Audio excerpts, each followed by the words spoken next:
My name is Mary, or Hard Left Yogi. This is my mat warmer, or Loki. He's the yoga dog. So what we're talking today about is feet. We got your feet. Okay, so on your feet, and I'm going to show a little picture off to the side here while I explain. Your feet actually have 3 different places of arching or banding. And so you have the big toe mound, the little toe mound, and it connects to the talus bone or your heel.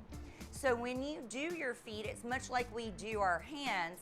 You're supposed to spread those toes. We actually call it flointing.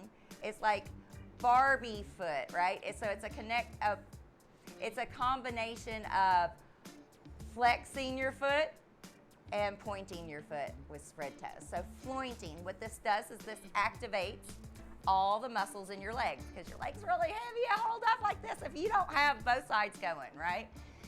When you do this on the floor, it looks more like what your hands would look like spreading out on the floor.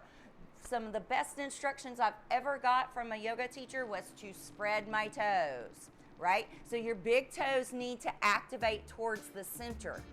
You need to spread your toes out, and you'll start to feel your arch pull up, much like when you spread your fingers and push through the palm, you start to get that little cupping in your foot, but it creates it as an arch. So when we talk about the foot, there's the banding between the big toe, the little toe mound, and this talus bone.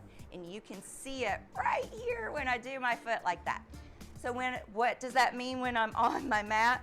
Well, it'd be nice to be on my mat, right? Thank you, dog. So when I'm on my mat, that allows me to not only push my feet out, but to draw them in at the same time, which means I feel the pressure of pressing down through my feet rather than gravity pulling into my feet. It's almost as though my feet are pressing through the mat to create an upward energy. This will help in every single one of your postures. It'll start engaging those inner thighs right up to the pelvic floor. Hope that helps you. Try it in all of your practice for a week and see what difference it makes. Bye, guys.